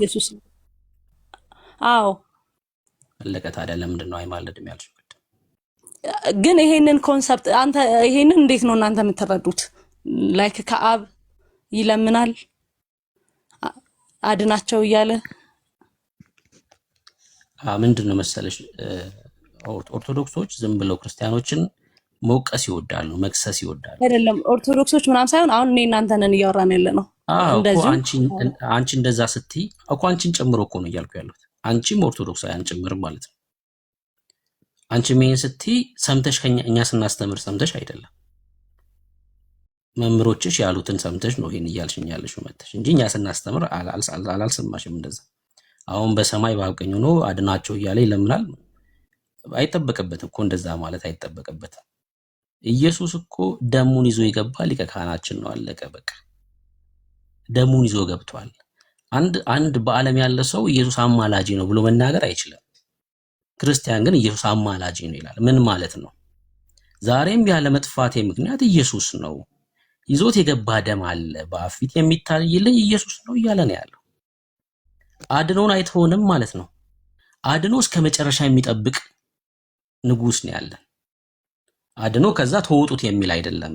የኛ አዳኛችን ጀምሮት እናንተ ጨርሱት የሚል አይደለም። ያለቀ ስራ ላይ ነው የገባ ነው ማለት ነው። ያለቀ ስራ ላይ ነው የገባ ነው። አዳነን፣ ደግሞም እስከ መጨረሻው የሚጠብቀን የክርስቶስ ኢየሱስ ደም ነው። በእግዚአብሔር ፊት ኃጢአት ነውር የለብንም ስንል እኮ የክርስቶስ ኢየሱስን ደም ተመልክተን ነው እንጂ እኛን ብቃት እየተናገርን አይደለም ያለነው። በአብ ቀኝ ያለው እርሱ ዛሬ ምንድን ነው? ደሙን ይዞ ገብቷል። አማላጄ ነው፣ ሊቀ ካህኔ ነው። እኛ ዛሬ በአብ ፊት እየወደቀ እየተነሳ ይለምናል አንልም። እኛ እንደዛ ብለን አስተምረን አናውቅም። አንድም ዶክመንት የለም እንደዛ ሚል። ካለ እንቃወማለን ፊት ለፊት። እንደዛ ብለን አናምንም። ዕብራውያንም ጸሐፊ እዚህ ጋም የሮሜው ጸሐፊ ሲናገር ዛሬ ይለምናል እያለ አይደለም። እንደዛም ብለን ደግሞ እኛ አንልም። የመስቀሉ ስራ ግን ዘላለማዊ ስለሆነ በነገራችን ላይ በኢሳይያስ መጽሐፍ ላይ ጌታ ከመወለዱ ከ700 ዓመት በፊት ኢሳይያስ በትንቢት መጽሐፍ እንደዚህ አለ። ምዕራፍ 53 ላይ ስለዚህ እርሱ ቁጥር 12 ማለት ነው ብዙዎችን ይወርሳል፣ ከኃያላንም ጋር ምርኮን ይከፋፈላል፣ ነፍሱን ለሞት አሳልፎ ሰጥቷልና። የት መስቀል ላይ ከዛስ ከአመፀኞችም ጋር ተቆጥሯል። አዎ በወንበዴዎች መካከል ተሰቀለ። እርሱ ግን የብዙ ሰዎችን ኃጢአት ተሸከመ። አዎ ምን ይላል ዮሐንስ በወንጌሉ ላይ ምዕራፍ 1 ቁጥር 29 የዓለምን ኃጢአት የሚያስወግድ የእግዚአብሔር በግ እና የብዙ ሰዎችን የአመፀኞችን ኃጢአት ምን ተሸከመ፣ ስለ አመፀኞችም ማለደ ይላል። ይሄ የሆነው መስቀል ላይ ነው። ስለ አመፀኞች ምን ሆነ? ማለደ። ይሄ መስቀሉ ስራ ደግሞ ምንድነው? ዘላለማዊ ነው። ዛሬም ኢየሱስ አማላጅ ስላለኝ ነው እኮ። አማላጅ ስላለን ነው በህይወት ያለ ነው። በነገራችን ላይ አማላጅ ስላለን ነው በቁጣው ማንጠፋው። ሰው የክርስቶስ ኢየሱስን ምልጃ ካልተቀበለ በራሱ ነው የሚቆመው በእግዚአብሔር ፊት ማለት ነው። ሰው ይጠፋል ማለት ነው። አቅም የለንም፣ በእግዚአብሔር ፊት የመቆም አቅም የለንም። ኢየሱስ አማላጅ ስላለን ነው በእግዚአብሔር ፊት የቀጠል ነው ማለት ነው። ያለ ኃጢአት ያለ ነውር በእግዚአብሔር ፊት ያለ ነው የክርስቶስ ምልጃ ስላለን ነው። እንደዛ ብለን ነው ምናምነው። አሁን ከተናገርኩት የምትቃወሚው አለ ጥሩ? አዎ አማላጅ የሚለው ቃል አንድም ቦታ መጽሐፍ ቅዱስ ላይ አልተጻፈም። አማላጅ የምትለው ቃል ለክርስቶስ ስለማይመጥ ነው ይሄ ቃሉ። ኢቭን እዚህ ጋር አሁን መማለድ የሚለው ነው። በነገራችን ላይ አማላጅ መማለድ ማለድ በጣም የተለያየ እንትን ስላለው፣ ግን እኔ አሁን እዚህ ጋር ወደ ነጥቤ ስመለስ አልተጻፈም ስላልሽ ልንገርሽ። የመስቀሉ ቆይ መስቀል የዛሬ 2000 ዓመት የዛሬ 2000 ስላልሽ ልንገርሽና ለለፋ አልተጻፈም ስላልሽ አማላጅ ሲባል እኮ ልንገርሽ ይማልዳል ማለት እኮ ስሚኛ፣ ይማልዳል ሲል ድርጊት ነው። የሚማልደው ማን ነው ስትል አማላጁ ነው የሚማልደው። ይሄ እኮ በጣም ኤሌመንታሪ የሆነ አማርኛ ነው። በጣም ስሙኝ ይላል። የሚማልደው ማን ነው? አማላጁ ነው የሚማልደው። ድርጊት እየተናገረ ነው ያለው። የሚማልደው ማን ነው? አማላጅ የሆነው ፐርሰን ይማልዳል። በጣም ኤሌመንታሪ የሆነ አማርኛ ነው። ምን ይላል ቃሉ? የሚማልደው ኢየሱስ ነው። የሚማልድ ሰው ምን ተብሎ ይጠራል? አማላጅ ተብሎ ይጠራል። ምንም ግን ትርጉሙ አማላጅ የሚለው ትርጉም ለማኝ ማለት ነው ብቻ አይደለም። ትክክል ነሽ። ስለዚህ ክርስቶስ ደግሞ ራሱ ምትክ ራሱ ቤዛ ሆኖ እንጂ ላይክ ለምኖ አይደለም አይደል? ያዳነኝ ለምኖ ሳይሆን ራሱ ነው ዋጋ የከፈለው የኔን ሞት ሞቶ ከዛ በደሙ አይደል። አሁን እኔ ግን ጥያቄ ቆይ ወደዚህ ልመለስ እዚሁ ጋርና ስለዚህ አሁን አማላጅ ማለት ልመና ነው ስላልሽ መጨረስ አለብን። አይሽ ነክተሽው አትይጂ። አማላጅ ማለት ልመና ብቻ ግን አይደለም፣ ግን ልመና ጭምር ነው እና ምንድነው ማስታረቅም ጭምር እኮ ነው። አማለደ ሲባል ማስታረቅ ግን እዛ የመስቀሉ ስራ ነው አይደል? ብሩኬ ቆይ አሁን ያ መስቀሉ ላይ የተከፈለው ነገር ነው አይደል? ስለ ክርስቶስ ኢየሱስ ምልጃ ስናወራ የመስቀሉ ስራ ብቻ አይደለም፣ ሊቀ ካህን እንደመሆኑ የጸለየውንም ጸሎት ጭምር ነው የምንናገር። መስቀል ላይ ሆኖ አይደለም፣ ከመስቀሉ በፊት የሊቀ ካህን ጸሎት ጸልዮአል አይደል ጌታችን እኮ። ግን አሁን ቆይ ግልጽ እንዲሆንልህ ተፈጸመ እስከሚለው ድረስ ያለው ነው እንጂ ከዛ በኋላ አይደለም። ተፈጸመ እስከሚለው ተፈጸመ የሚለው ምንድነው? ተፈጸመ ያለው ጸሎት አይደለም እኮ። ተፈጸመ ያለው በሕግና በነቢያት የተነገረው ነው። ተፈጸመ ያለው ምን አለ ጌታ? በሕግና ነቢያትን ሊሽር አልመጣሁም አለ። ምን ላደርግ መጣዋል? ልፈጽም አለ። እሱ ነው የተፈጸመው። በሕግና በነቢያት የተነገረው ነው የተፈጸመው። ተፈጸመ ሲባል ነው የመጨረሻ የመስቀል ላይ ቆይ እሺ አንድ ጊዜ ቆይ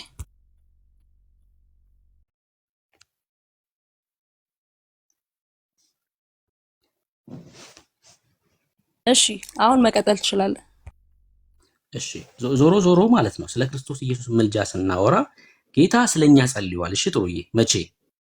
ከመሰቀሉ በፊት ከመሰቀል በቃ እሱን ነው የምልህ። ትክክል። አንዴ ልጨርስልሽ። ነገር ግን እኔ ግን አሁን እዚህ ጋር እንድትመልስልኝ የምፈልገው ይሄ ከስቅለት ወይ ደግሞ ከእርገት በኋላ ግን ስለኛ ጸልዩዋል፣ ስለኛ ይለምናል ወይስ ያ የመስቀሉ ስራ እስከ ዳግም ምጽአት ድረስ ይቀጥላል? ቅድምም እኮ አልኩሽ እኮ እንደዛ ብለን አናምንም አልኩሽ እኮ፣ ደጋግሜ ያልኩሽ እሱ ነው። ግን የጌታ የመስቀሉ ስራ ዘላለማዊ ስለሆነ አሁንም አክቲቭሊ ስለሚሰራ ይኸውልሽ ከዓለም ወደ ህይወት ለሚመጡት ቤዞት አላቸው። ለእኛስ አማላጅ ነው ክርስቶስ ኢየሱስ፣ አማላጃችን ነው ለእኛ። ያ ማለት አሁን እየወደቀ ነው አይደለም። የመስቀሉ ስራ ዘላለማዊ ስለሆነ ማለት ነው። ከዚህ የተለየ እምነት አለሽ ወይ የሚለውን ቃል እውነት ለመናገር እኔ አልቀበልም። እኔ የምቀበለው ማለት አዎ ስለኔ ማልዷል፣ ስለኔ ምትክ ሆኗል፣ ስለኔ ቤዛ ሆኗል፣ በደሙ ኃጢአቴን አጥቧል። ይሄ ነገር ግን ይሄ አማላጅ የሚለውን ቃል አንደኛ መጽሐፍ ቅዱስ ላይ አልተጠቀሰም። አማላጅ የሚል ቃል የለም መጽሐፍ ቅዱስ ላይ። አይ ቲንክ እናንተ አሁን ኦልሬዲ ግን በቃ መልሰልኛል። እንትን ማለት አልፈልግም። በቃ ይሄ የመስቀሉ አይ አትሽሻ፣ ችግር የለውም። እምነታችን ነው በነገራችን ላይ እምነታችን ስለሆነ አያሳፍርም። ለምሳሌ እንደዚህ ይላል ዘወትር ሊያማልድ ይኖራል ይላል ስለ ጌታ ሲናገር። ዘወትር የሚኖረው ምን ሊያደርግ ነው? ያ የመስቀሉ የክርስቶስ ደም ከኃጢአት ሁሉ ያ ትኩስ ነው እስከ ዳግም ምጽአት ድረስ የሰው ምን ሊያደርግ ነው የሚኖረው ነው ያልኩሽ። ትክክል ነሽ። የመስቀሉ ስራ ነው። አሁን የመስቀሉ ስራ ብለሽ መደጋገም አይጠበቅብሽም። እሱ ነው ብዬ ስለነገርኩሽ እኔም ማለት ነው። የተለየ ሀሳብ ብናገር ትክክል ነሽ እንደዛ ማለትሽ የእውነት ነው። የመስቀሉ ስራ ነው። ትክክል ነሽ። ግን ምን ሊያደርግ ነው ዘወትር የሚኖረው? ምን ነበር ሙሉን ጠይቀኝ እንደገና። ስለ እነርሱ ሊያማልድ ዘወትር በህይወት ይኖራል። ዘወትር በህይወት የሚኖረው ምን ማለት ነው? ስለ ብሉይ ኪዳን ነው በነገራችን ላይ ዞሮ እሺ ሊያማልድ ኦኬ፣ ሊያማልድ ዘወትር በህይወት የሚኖረው ማን ነው? የክርስቶስ የመስቀሉ ስራ። የመስቀሉ ስራ ከክርስቶስ የተነጠለ ነው ራሱ ክርስቶስ ማለት የክርስቶስ ስራ ማለት ነገር ግን ያ የመስቀሉ ስራ ነው። ኦፍ ኮርስ አው ማለት አይጠበቅብሽም እኮ አልኩሽ እኮ እሱ ነው። ተነጋግረናል። ልክ ነሽ ብዬሻለሁ። የመስቀሉ ስራ እሱ አሁን በአባቱ ቀኝ ተቀምጧል። ስለዚህ ያ የመስቀሉ ስራ ከሆነ ያስማማኛል። ነገር ግን አሁን ይማልዳል ማለት ነው አይደል? ዘወትር የሚኖረው ሊማልድ ነው ስለሚል ቃሉ ያ ደሙ ይጣራል፣ የሰው ልጆችን ያድናል እስከ ዳግም ምጽአት ድረስ። ሰው ይማልዳል ማለት ነው ኢየሱስ። ደሙ ስለኛ የፈሰሰው ደሙ ከኢየሱስ የተነጠለ ነው እንዴ ታዲያ? እውነት እኮ ነው። በደሙ እኮ ነው። ምንም ጥያቄ ደሙን ይዞ ገባ ስልሽ ነበር ቀድመ። ደሙ ታዲያ ከኢየሱስ የተነጠለ ነው። ራሱ ላይ ቅዱስ ጳውሎስ እዛ ጋር ከብሉይ ኪዳን ካህናት ጋር እያነጻጸረ ነው። ኦፍ ኮርስ ከብሉይ ኪዳን ካህናት ጋር ማለት አሁን በሰላም እንለያይ በቃ። ቃለ ሕይወት ያሰማልን። እሺ ተባረኪ። ምን መሰለሽ አንዳንዴ ግን እኔ ልልሽ የምችለው ይሄ ነው። ከእግዚአብሔር ቃል ጋር አትታገሉ። እውነት ለምን ቆይ አንዴ ስሚኝና ከዛ ኮሜንት ማድረግ ከፈለሽ ትችላለሽ። ከእግዚአብሔር ቃል ጋር አትታገሉ። በቃ የምትቃወሙት እኔን አይደለም፣ ኤርሚን ዳኒን አይደለም የምትቃወሙት፣ ራሱ እግዚአብሔርን ነው የምትቃወሙት። ቃሉ የኔ ስላልሆነ ማለት ነው። ቃሉን እንድናገር ነው የተሰጠኝ እንጂ የቃሉ ባለቤት ራሱ እግዚአብሔር ነው። የእግዚአብሔር ቃል ነው። በነቢያት የተናገረው ራሱ እግዚአብሔር ነው። በሐዋርያት የተናገረው ራሱ እግዚአብሔር ነው። ስንቃወም የእግዚአብሔርን ቃል እኛ ሰውን አይደለም የምንቃወመው ማለት ነው። ማንን ነው?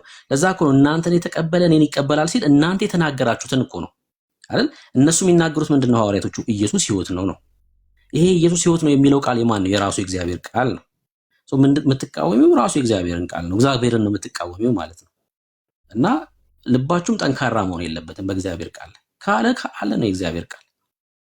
የሚማልደው ኢየሱስ ነው ዘወትር ካለ አሜን እንልና፣ የሚማልደው ግን ሲባል ምን ማለት ነው? አሁን እየወደቀ እየተነሳ ነው አይደለም።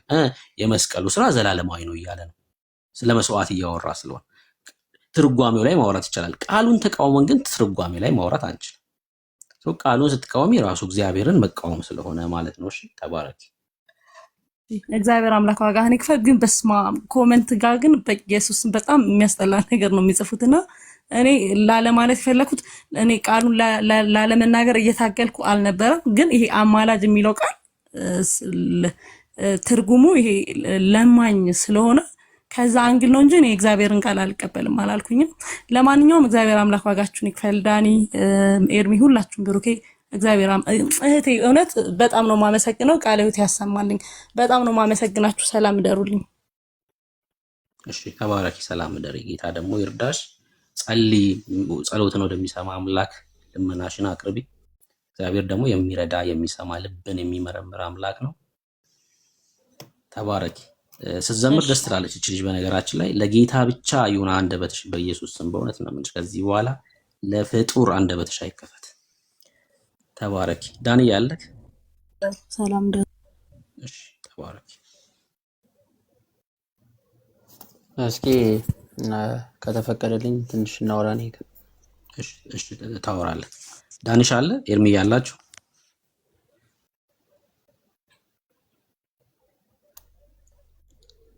ዳኒ፣ ኤርሚ አላችሁ አላችሁ? እሺ 5 ደቂቃ ስጠኝ። እሺ ታወራለህ እኮ ወንድም አለ። እሺ ወንድሞቼ ካሉ ቼክ እያረኩ ነው። ከየት ቤተ እምነት ነው? ኦርቶዶክስ። ኦርቶዶክስ። እሺ እስኪ ያውን ስታነሳው የቆየውን ሀሳብ ትንሽ እንሂድበት። ማለት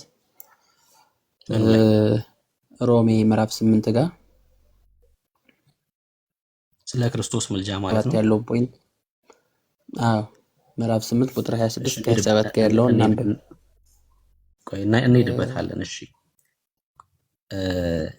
በመሀል እያወራን ነው እዛ ላይ ደረስነውና ይሰማል አይደል? ድምጼ ይሰማል? ብሩክ ይሰማል?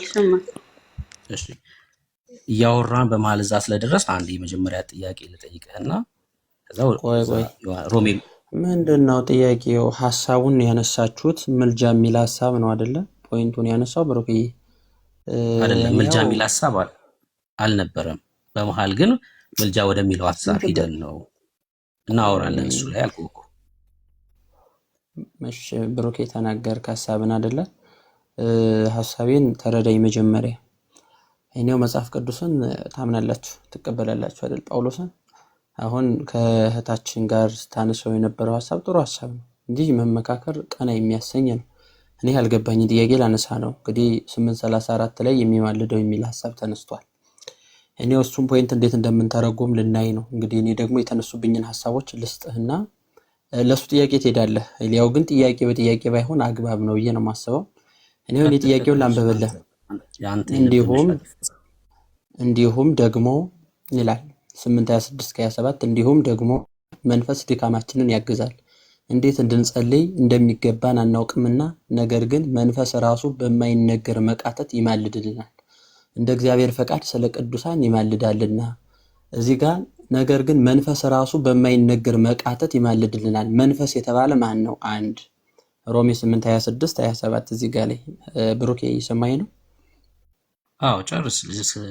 መንፈስ የተባለ ማን ነው? እዚህ ፖይንት ላይ በደንብ የው መጽሐፍ ቅዱስን። እንዲሁም ደግሞ መንፈስ ድካማችንን ያግዛል፣ እንዴት እንድንጸልይ እንደሚገባን አናውቅምና፣ ነገር ግን መንፈስ ራሱ በማይነገር መቃተት ይማልድልናል፣ እንደ እግዚአብሔር ፈቃድ ስለ ቅዱሳን ይማልዳልና። ሮሜ 8:26-27 ያለው ፖይንት። ሌላው ፖይንት ደግሞ ሁለተኛ ቆሮንቶስ 5:20 ላይ ስንሄድ ሌላ ቦታ ከሄድ ሊጨርሰው ይሄን ሐሳብ አንድ ነው ወዳጄ። አንድ ክፍል ላይ ቆም አውራ፣ ከዛ ደግሞ ሌላ ቦታ ደግሞ ትሄዳለህ። እንግዲህ እኔ በፈለኩት ላውራ አልክ አይደለ? ፈቀድኩልህ። አሁን ደግሞ አንድ ክፍል ላይ ቆም አውራና ከዛ ትሄዳለህ። እንደዛ ነው የሚሻለው። ምንድን ነው ጥያቄክ? መንፈስ የተባለው ማን ነው ነው ጥያቄክ? መንፈስ ማን ነው? መንፈስ ቅዱስ። መልካም እሺ። መንፈስ ቅዱስ ይማልዳል ማለት ነው? አዎ በሚገባ። ወልድም ይማልዳል? አዎ ይማልዳል። አብም ይማልዳል? አብ ደግሞ በእኛ ውስጥ ሆኖ ታረቁኝ እያለ አዎ ይለምናል። ቆይ ታረቁኝ አይደለም ጠየቅኩ። አብም ጠየቀኝ መለስኩ ወዳጄ። አዳምጠኝ እንጂ ብሩኬ። መንፈስ ቅዱስም ይማልዳል፣ ወልድም ይማልዳል፣ አብም ይማልዳል። አብ ደግሞ በእኛ ውስጥ ይማልዳል ወይም አይማልድም ነው የምትለኝ እንጂ ሐሳብን ነው የምትሰጠኝ። ሰው ጠይቆ ሲመለስለት አለመስማት ችሎ እንዴት ነው የሚሆን? ከጠየቀኝ መስማት ነው እኮ። እንዴት ነው የምትለው? ሌላ ሐሳብ ላይ እኮ እንድትሄዳለሁ የፈለግኩት። አብ ይማልዳል አይማልድም? ወይ ይማልዳል ወይ አይማልድም ነው ማለት አዎ ያለው። አልኩህ እኮ በእኛ ውስጥ ሆኖ ታረቁኝ እያለ ይለምናል። እንዴ ከማን ነው ታረቁኝ የሚለው? ዓለምን ነዋ። በእኛ ውስጥ ሆኖ ይለምናል ነው ታረቁኝ እያለ አብም ማለት ነው። አዎ መማለድ ምልጃ ማለት ምን ማለት ነው? በቁሙ ልመና ማስታረቅ። ማንን ከማን ነው የሚያስታርቅ? የማንን የጠየቀኝ? ቆይ አብ ከማን ጋር ማንን ከማን ነው የሚያስታርቅ? አብ አልኩህ እኮ በእኛ ውስጥ ሆኖ ታረቁኝ እያለ ይለምናል። የት ላይ? ለምሳሌ አብ በእኛ ውስጥ ሆኖ ታረቁኝ ይላል የሚል የት አለ? እሺ ሁለተኛ ቆሮንቶስ ምዕራፍ 5 ቁጥር 20። አዎ እንግዲህ እግዚአብሔር በእኛ እንደሚማልድ ስለ ክርስቶስ መልእክተኞች ነን ይላል። አዎ እግዚአብሔር በእኛ የሚማልደው ማን ነው? እግዚአብሔር ነው። እግዚአብሔር እንግዲህ እግዚአብሔር ደግሞ የተባረከ ይኸው እንደዚህ ይላል። ከቁጥር 17 ጀምሮ ላንብብለት። እንደዚህ ይላል። ይኸው የአብን ላሳይክ። ስለዚህ ማንም በክርስቶስ ቢሆን አዲስ ፍጥረት ነው፣ አሮጌው ነገር አልፏል፣ እነሆ ሁሉ አዲስ ሆኗል። ነገር ግን የሆነው ሁሉ በክርስቶስ ከራሱ ጋር ካስታረቀን የማስታረቅንም አገልግሎት ከሰጠን ከእግዚአብሔር ነው። እግዚአብሔር በክርስቶስ ሆኖ ዓለሙን ከራሱ ጋር ያስታርቅ ነበር። በማን ሆኖ? እግዚአብሔር አብ በክርስቶስ ሆኖ ዓለሙን ከራሱ ጋር ያስታርቅ ነበር፣ በደላቸውን አይቆጥርባቸው ነበር። በእኛ የማስታረቅ ቃል አኖረ። ለምን?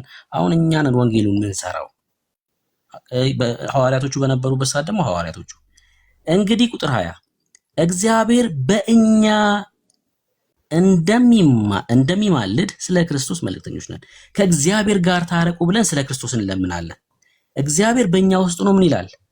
የሚማልድ ነው ማለት ነው። ምን ብሎ ታረቁኝ ይላል? ከእግዚአብሔር ጋር ታረቁ ብለን እኛም እንለምናለን። ማንን? ይሄ ጨለማውን ዓለም ማለት ነው። ሞት ውስጥ ነው ያላችሁት፣ ከእግዚአብሔር ጋር ታረቁ። በእኛ ውስጥ ነው ማን ነው የሚለምነው? ታረቁኝ እያለ የሚማልደው። የሚማለድ አይደለም እሺ የሚለው። የሚማለድ ቢሆን እግዚአብሔር ይለመናል ነው ክፍሉ የሚለው። ራሱ የሚማልደው ማን ነው? በእኛ ሆኖ እግዚአብሔር ነው። ምን እያለ? ታረቁኝ።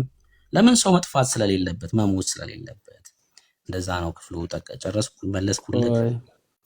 አልመለስክልኝም። ሐሳቡ ግልጽ አይደለም። መጀመሪያ እንግባባ። እግዚአብሔር መንፈስ ቅዱስም እግዚአብሔር አብም እግዚአብሔር ወልድም ሁሉም የሚማልዱ ከሆነ ሐሳቤን ተረዳኝ። ምልጃ ማለት በቁሙ ምንድን ነው? አንዳቸው የሚማልዱስ ወደ ማን ነው? አንዳቸው የሚማልዱስ ወደ ማን ነው? በቅድስት ሥላሴ አካላት መካከል የፈቃድ ልዩነት አለን ወይስ የለም? የመጀመሪያ ጥያቄ። እንደዚያ ካልሆነ ለምን እንደዛ ተባለ የሚል ጥያቄ ነው። ምን መሰለ? አብ በእኛ ውስጥ ነው ይማልዳል ስለ ወደ ማን ነው የሚለምነው ትለኛለህ እንዴ? እየነገርኩህ እኮ ነው። የአብ ምንድን ነው? በእኛ ውስጥ ነው ዓለሙን ነው ታረቁኝ የሚለው። ዓለምን ነው ኑተለት እንዴ? ግዴታ በአንድ አንተ ሐሳቤ አብ ወልድን ይለምናል እንድል ነው? እንደዛ አይደለም። እንደዛ አይደለም የሚለው ቃል። እንደዛ አይደለም እኮ እንድትለኝ እኮ እንደዛ እያልክ እኮ ነው። መጀመሪያ ሐሳቡን እንረዳው። አማላጅ ስንል አንዱ ካንዱ ማስታረቅ ነው አልከኝ። መልካም አልኩ አይደለ እኮ። ዓለሙን ነው ያልታረቀው ህዝብ ነው ታረቁኝ ይላል እግዚአብሔር በእኛ ሆኖ እኮ። ምልጃ ማለት አስታራቂና ታራቂ አካል አለ ማለት ነው። አንዴ እንደዚህ እናድርገው። ክፈችው። ራሱ ለምኑ ነው የሚታረቀው ከራሱ ጋር። በእኛ ሆኖ እግዚአብሔር ይለምናል ነው። አንዴ ክፈችውና እሱ ልጠይቀው። ለምንድን ነው እኔን የምትጠይቀኝ? ጥያቄን ሳትመልስልኝ በቅጡ መጀመሪያ እኮ አልመለስክልኝም ካልከኝ እዚሁ ክፍል ላይ ምን ማለት እንደሆነ ደግሞ ትነግረኛለህ። አንተን ደግሞ መረዳት እንስማዋ። ገብቶሃል? አሁን እዚህ ጥቅስ ስላሳየው ቁጥር 20 እናድርግ። ቁጥር 20 ክፈችልኝ። እንግዲህ እግዚአብሔር በእኛ እንደሚማልድ ይላል። የሚማልደው ማን ነው? እዚህ ክፍል ላይ አብ ነው የሚለው። ማን ነው የሚማልደው ነው? አብ ነው የሚማልደው። ጥሩ። አይ የጠየቅኩ ነው። ማን ነው የሚማልደው? አብ ነው አልኩ እኮ። ምን እኮ አብ አማላጅነቱን ነው የሚጠቅስ እዚህ ጋር። ሶ ታዲያ ለምንድን ነው የምትከራከረኝ? እሺ ማንን ነው አብ የሚማልደው? ሐሳቤን ተረዳኝ። መጀመሪያ ሐሳቤን ስላላገኘው ማንን ነው የሚማልደው አብ? ምልጃ የሚለውን ፖይንትኛ ከሌን ከከሌ ነው የምንል ፖይንት አይደለም። የአንተ ፖይንት ምን ያደርግልኛል? እኔ እግዚአብሔርን ሐሳብ ነው እየነገርኩ ያለሁት። እኔ አንተም ፖይንት እግዚአብሔርን ሐሳብ እኮ አይደለም። መጀመሪያ አንተ እኮ የእግዚአብሔርን ሐሳብ አለ የምትጠቅሰው። መጻሕፍት እኮ ትርጓሜያት አላቸው፣ ሐሳብ አገባብ አላቸው። እንደው በላ ስላለ በላ ብለህ እኮ አተረጉመው። መጀመሪያ ሐሳቡን መረዳት ካለብህ በዚያ ልክ እንረዳ። እና በላ ሲል ተኛ ብዬ ልረዳው? በላ ሲል በላ ነው ሌላ አይ ፕሮቴስታንት እኔ እኮ በጣም ታሳዘነኝ በእውነት። አይ እና በእርግጥ በላስ እናንተ ስለመብላት ነው የምታውቁ፣ ሌላ አታውቁ። ተውት። መብላትን መብላት ብለህ ስለምታውቅ ሌላ እሺ ነገር ምንድነው ታዲያ አሁን እዚህ ለማንኛውም ክፍል ላይ አንዴ ስማኝ። እዚህ ክፍል ላይ እግዚአብሔር እንደሚማልድ ይላል። ስለ ክርስቶስ መልእክተኞች ነን፣ ከእግዚአብሔር ጋር ታረቁ ብለን እንለምናለን ይላል። የሚለመነው አካል ማን ነው? እዚህ ክፍል ላይ በዚህ ክፍል መሰረት የሚለመነው ማን ነው?